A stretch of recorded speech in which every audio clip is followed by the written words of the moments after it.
I am Ferdinand Marcos, and I am the President of the Republic of the Philippines.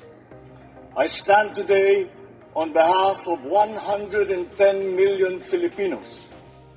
Hi everyone, hello universe, it's me again. Shout out sa inyo mga kababayan. Sa mga Marcos Loyalist Supporters, Filipino and OFW, meron akong upload videos, update. Ito magre-react kayo. Siyempre ako magre-react ako. Dito po sa sinabi ni Daryl Yap. O, di ba? Alam natin, DDS po yan, yung bakla na yan eh. Ngayon, mga kababayan, dito natin makikita. Di ba?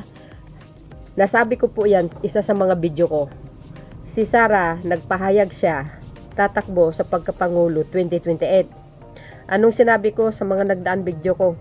Si Sara Duterte, tatakbo yan, hindi po sa mamamayang Pilipino. Bakit? Ito yung sinabi ni Daryl Yap eh. Diba? Oh. Ito yung sinabi niya. Basahin ko sa inyo guys. O yan, ang sinabi ni Daryl Yap. Anong sabi niya?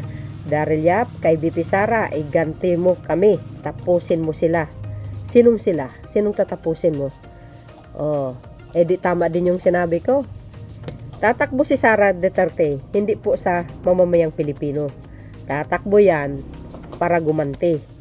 Ayan sabi ni Daryl Yap. Di ba? Bakit? Siyempre guys, matik na po yan. Uupo lang sa palasyo yan. Para gantihin ang mga tao na ang palabas nila kaysa kinawawa sila, pinadala ang papa niya doon sa dahik, pero hindi niya alam na yan, legal ang pagkahuli kaya sa papa niya. Lahat. Sabi ko, 'di ba? Pag si Sara Duterte ang magiging presidente, yan, marami po ang makikinabang. Ito pa. Dito sa sinabi ni Daryl Yap, do you think guys, igaganti ni Sara sila? Kanino? Parang ang dating kakampi niyang taong bayan, sambayan ng Pilipino. Sos, yung rally nyo nga, hindi nga kayo kumasay. 'Di ba? Ang tanong, kayanin nyo kaya pag ang taong bayan ang magalit sa 2028? 'Di ba? Baka hindi makaupo si Sara Duterte ng, like for example, mananalo siya. Example lang baka hindi siya makakaupo ng 2 buwan. Mapapatalsik siya sa pwesto. Baka dito nyo makikita ang totoong people power. Yan dapat dyan kayo matakot. Oo, totoo yun guys. Maniwala kayo. Paano yung pag nagsanib pwersa? Yung ibang kulay. Sabihin natin kasama kami dyan para mapatalsik sa palasyo yan. People power. Ay baka magbit-bit ng mga kagamitan niya palabas ng palasyo.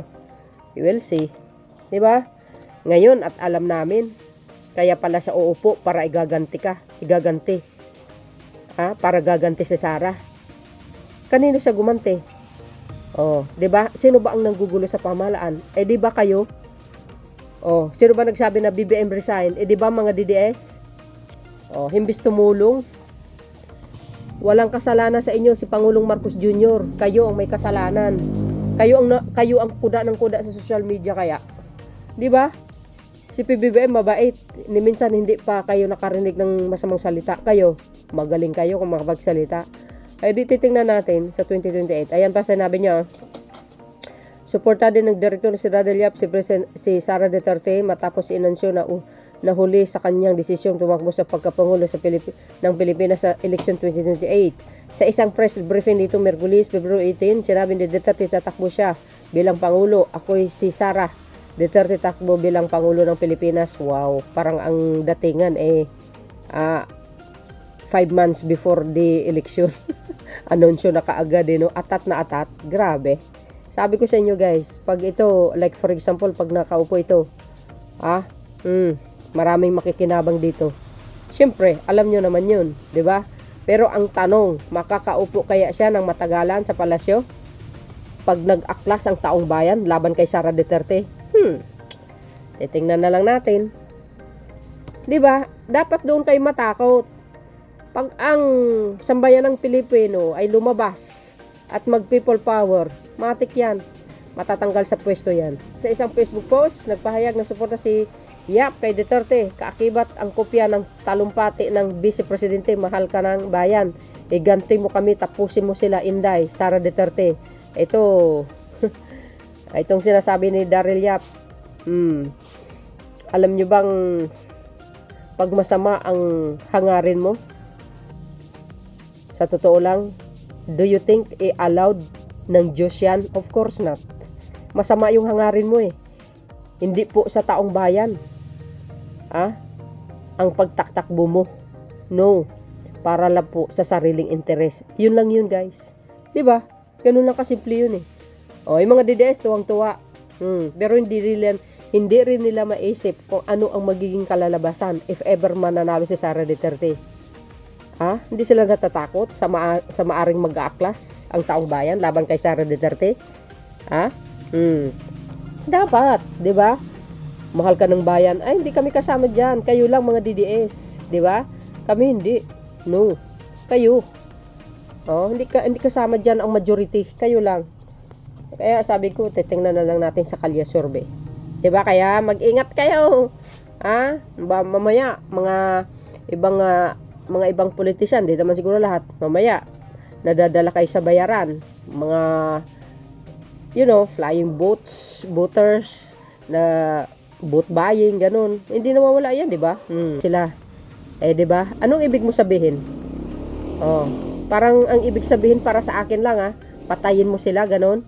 Katulad ng pagbabanta ni Sara, napatayin niya ang Pangulo, si FL at saka si dating speaker.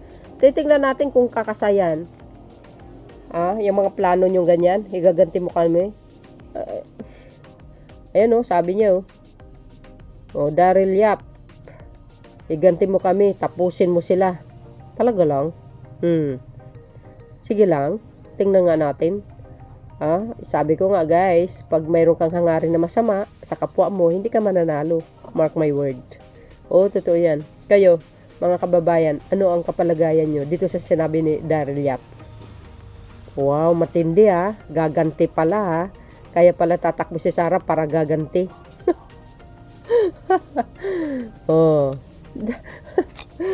Masasabi natin may kapasidad si Sara, siyempre vice presidente, bilyonaryo, 'di ba? Kaya niya pumatay ng tao, 'di ba? Binantaan niya si PBBM, kaya, 'di ba? Ang tanong, makakaupo pa ba yan ng matagal if ever siya ang manalo? Palagay ko hindi. Matakot kayo sa people power. Yan ang totoo. Tingnan na lang natin.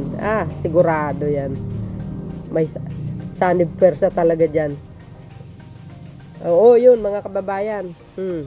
Pag sanib persa, ay, kawawa si Sara talaga.